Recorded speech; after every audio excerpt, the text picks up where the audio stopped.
صل على محمد وآل محمد اللهم صل على ಅಸ್ಸಲಾಮು ಅಲೈಕುಂ ವರಹಮತುಲ್ಲಾಹಿ ವಬರಕಾತು. ಬಿಸ್ಮಿಲ್ಲಾ ವಲ್ಹಮ್ದುಲಿಲ್ಲಾ ವಸ್ಸಲಾತು ವಸ್ಸಲಾಮು ಅಲಾ ಅಶ್ರಫಿಲ್ ಮುರ್ಸಲೀನ್ ವ ಅಲಾ ಆಲಿಹಿ ವಸ್ವಹ್ಬಿಹಿ ಅಜ್ಮഈನ್ ಅಮ್ಮಾ ಬಾದ್.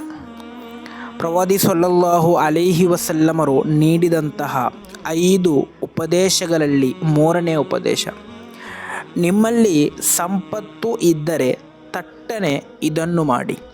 ಇಮಾಮ್ ನಸಾಯಿ ರಲಿಯಲ್ಲಾಹು ಅನ್ಹು ರವರು ವರದಿ ಮಾಡಿದಂತಹ ಹದೀಸ್, ಪ್ರವಾದಿ ಸಲ್ಲಲ್ಲಾಹು ಅಲೈಹಿ ವಸಲ್ಲಮರು ಹೇಳುತ್ತಾರೆ, ವ ಗಿನಾಕ ಕಬಲ ಫಕ್ರಿಕ, ಖಂಡಿತವಾಗಿಯೂ ನಿಮ್ಮಲ್ಲಿರುವಂತಹ ಸಂಪತ್ತನ್ನು ನೀವು ದಾರಿದ್ರ್ಯ ಬರುವುದಕ್ಕಿಂತ ಮುಂಚೆ ಸದುಪಯೋಗಪಡಿಸಿಕೊಳ್ಳಿ ಎಂದು. ಅಂದರೆ ಸಂಪತ್ತಿರುವಂತಹ ಸಂದರ್ಭದಲ್ಲಿ ಅದನ್ನು ದಾನ ಧರ್ಮ ನೀಡಿ ಬಡವರಿಗೆ ಅದರಿಂದ ಸಹಾಯ ಮಾಡಿ ಅದನ್ನು ನಾವು ವೆಚ್ಚ ಮಾಡುವುದಾದರೆ ಖಂಡಿತವಾಗಿಯೂ ಮತ್ತೊಂದು ದಿನ ನಮಗೆ ದಾರಿದ್ರ್ಯ ಬರುವಾಗ ನಾವು ದುಃಖಿಸಬೇಕಾದಂತಹ ಅವಶ್ಯಕತೆ ಬರುವುದಿಲ್ಲ.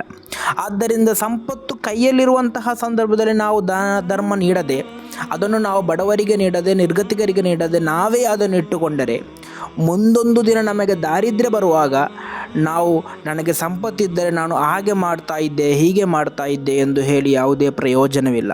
ಆದ್ದರಿಂದ ಸಂಪತ್ತು ಇರುವ ಸಂದರ್ಭದಲ್ಲಿ ಅದನ್ನು ಬಡವರಿಗೆ ನೀಡಿ ಅದರಿಂದ ನೀವು ಒಳ್ಳೆಯ ಸತ್ಕರ್ಮಗಳನ್ನು ಮಾಡಿ, ಹಾಗಾದರೆ ಆ ಒಂದು ಸಂಪತ್ತು ನಿಮ್ಮಲ್ಲಿ ಶಾಶ್ವತವಾಗಿ ಉಳಿದುಕೊಳ್ಳುತ್ತದೆ. ಆದ್ದರಿಂದ ಸಂಪತ್ತು ಇರುವಂತಹ ಜನರು ಅದರಿಂದ ಬಡವರಿಗೆ, ನಿರ್ಗತಿಕರಿಗೆ ಸಹಾಯ ಮಾಡುವುದರೊಂದಿಗೆ ಸತ್ಕರ್ಮಗಳಿಗೆ ಅದನ್ನು ವೆಚ್ಚ ಮಾಡೋಣ. ಅಲ್ಲಾಹನ ತೌಫೀಕ್ ನೀಡಿ ಅನುಗ್ರಹಿಸಲಿ.